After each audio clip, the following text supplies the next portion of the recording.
कल हरियाणा विधायक दल की बैठक जो है बुलाई गई थी, उसमें एक चीज़ सभी विधायकों की ड्यूटीज़ लगा दी गई है सीएम सैनी की तरफ से कि जिन हलकों में हार हुई थी, यानी 42 के करीब जो हलके हैं, वहाँ पर अब सभी मंत्रियों और एमएलएस की ड्यूटी लगा चुकी है कि वहाँ पर जाके लोगों से मिले, लोगों के काम कराए जाए और हार की समीक्षा जो है शुरू कर दिया। हालांकि चुनाव 29 में है, लेकिन तैयारी अभी से। हमारे साथ बात करने के लिए कांग्रेस के एमएलए अशोक अरोड़ा सर इस समय मौजूद हैं। सर, विधायक दल की कल बैठक होती है बीजेपी की, ड्यूटीज़ लगाई जाती हैं, किस तरीके से आप इसको देखते हैं? ये फैसला जो कल उन्होंने अपने विधायक दल की मीटिंग में लिया बिल्कुल अनडेमोक्रेटिक है। एक तरफ तो सरकार कहती है सबका साथ सबका विकास, और जो विधायक चुन के आते हैं वो चाहे सत्ता पक्ष हो चाहे विपक्ष हो, प्रदेश की जनता चुनती है। आप अपने 48 एमएलए को दूसरे एमएलए पे ऊपर लगा रहे हैं क्या? प्रोक्सी एमएलए बना रहे हैं क्या? ये कभी प्रजातंत्र में नहीं होता, और यही कारण है कि बीजेपी संविधान और प्रजातंत्र को मानती नहीं, इस प्रकार की कार्रवाई करते हैं। एमएलए ऑलरेडी वहाँ हैं, आप विकास कार्य कराने सरकार के डीसी बैठे हैं, एसडीएम बैठे हैं और अधिकारी बैठे हैं, परंतु इस प्रकार की व्यवस्था करना कि एमएलए के ऊपर के अधिकारों को हनन करके कि दूसरे एमएलए को वहाँ बिठाना, ये सरकार का फैसला गैर प्रजातांत्रिक है। मैं इसका विरोध करता हूँ। सर, वो कहते हैं कि हम सिर्फ ये चाहते हैं कि विकास हो, लोगों से हम लोगों को ये ना कहीं लगे कि वहाँ पर जो है हमारा एमएलए नहीं है, लेकिन आप लोग तो वहाँ जीते हुए एमएलए और सब जगह ये चीज़ लगाई गई। ये पहला कभी ऐसा हुआ है हरियाणा में? मैं तो कह रहा हूँ ये फैसला बिल्कुल अलोकतांत्रिक है। इस प्रकार के फैसले से संविधान कमजोर होता है। संविधान में 90 के 90 एमएलए समेत चीफ मिनिस्टर सबको बराबर के अधिकार दिए गए हैं। ये ठीक है कि आज जो सरकार में है सरकार की जिम्मेवारी है, परंतु अगर ये कह देना कि वो जिम्मेवारियां आप वहाँ के चुने एमएलए को छोड़ के किसी और को दोगे तो फिर प्रजातंत्र कहाँ बचेगा? कांग्रेस का इस पे क्या रहेगा आने वाले नहीं, मैं तो अपनी बात कर रहा हूँ, व्यक्तिगत तौर पे मैं इसको अलोकतांत्रिक बताता हूँ।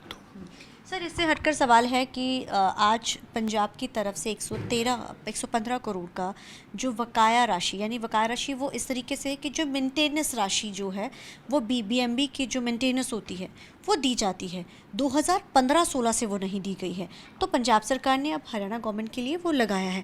आप इसको किस तरीके कहते हैं कि बकाया नहीं दिया गया, हमारा बकाया दिया जाए? एक इंटरनल जो है उनकी तरफ से जो मीटिंग्स होती हैं या उसमें जो सामने जो डाटा निकल के आया वो ये है। आप इसको किस तरीके से देखो कि बीबीएमबी का वो मुद्दा जो सबसे ज़्यादा गरमाया है? मैं ये कह रहा हूँ कि बीबीएमबी ना तो पंजाब गवर्नमेंट के अंदर है ना हरियाणा गवर्नमेंट के अंदर है। बीबीएमबी जो है वो सेंट्रल गवर्नमेंट इसकी देख रेख में बीबीएमबी का अलग चेयरमैन होता है। पंजाब गवर्नमेंट कौन हरियाणा पे ब्लेम करने वाली होती है? कौन पैसे मांगने वाली होती है? अगर पैसे हरियाणा सरकार ने देने हैं तो वो बीबीएमबी को देने हैं, ना कि पंजाब सरकार को। सर, उन्होंने 115 करोड़ का एक पूरा वो तैयार करा है। उन्होंने बोला है कि इसको लेकर जो है सब चीज़ें अब आगे होनी चाहिए, और हालांकि नियुक्तियों को लेकर भी, सीएसएफ को लेकर भी, सर जो सीआईएसएफ जो लगानी थी उसको लेकर भी केंद्र की तरफ से जो पैसे दे दिए गए हैं, वो कहते हैं कि हम पंजाब का हक नहीं इस पर किसी का। मैं ये कह रहा हूँ भी अगर हरियाणा सरकार ने पैसे देने हैं तो बीबीएमबी बोर्ड के देने होंगे, पंजाब सरकार के तो नहीं देने। तो वो किस चीज़ की डिमांड कर रहे हैं? मेंटेनेंस की कहते हैं, मेंटेनेंस का पैसा ही मेंटेनेंस का पैसा देना चाहिए, परंतु मेंटेनेंस उसकी बीबीएमबी कर रहा है कि पंजाब सरकार कर रही है? सर, वो तो अभी हाल ही में उनके फाइनेंस मिनिस्टर की तरफ से भी ये कहा गया है कि जिस तरीके के साथ इस मुद्दे को उठाया जाता है, बार बार कहा जाता है, और पीछे खूब राजनीति इसके ऊपर हुई है, ऑल पार्टी बैठक तक इस पे रही है, और केंद्र की तरफ से भी सर जो सीएसएफ लगानी है उसके जो पैसे वैसे दे दिए गए हैं उसको लेकर भी विवाद। वो कहते हैं हम पंजाब का जो हक है, पंजाब का वो है, क्योंकि हमारी पंजाब की जो पुलिस है वो पूरी सक्षम है वहाँ की देख रेख करने के लिए, और इसको लेकर स्पेशल सेशन तक बुलाया। मैं ये कह रहा हूँ जी, उसकी देख रेख पहले जिस प्रकार से होती आई है अब भी होती आई है। पंजाब सरकार ने एक अलोकतांत्रिक फैसला लेकर वहाँ पर कब्जा कर लिया कि हम पानी नहीं देंगे, इसलिए सीआईएसएफ की डिमांड उठी है। पंजाब सरकार जैसे वर्षों से चला आता है उसी प्रकार से जिसका पानी का जितना शेयर है वो तो बीबीएमबी डिसाइड करती है, बीबीएमबी की बोर्ड की मीटिंग में डिसाइड होता है।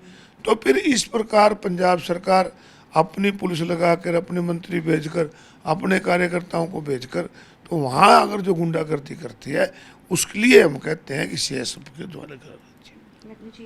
लेकिन सर इसके ऊपर तर्क हमेशा ये दिया जाता है कि पंजाब का 7% है और हम लोग उसका खर्च भी उठाते हैं, जो उनकी जो तनख्वाहें जाती हैं वो खाते पंजाब के जाती हैं, ये अक्सर उनकी तरफ से कहा जाता है। ये केवल राजनीतिक बातें हैं।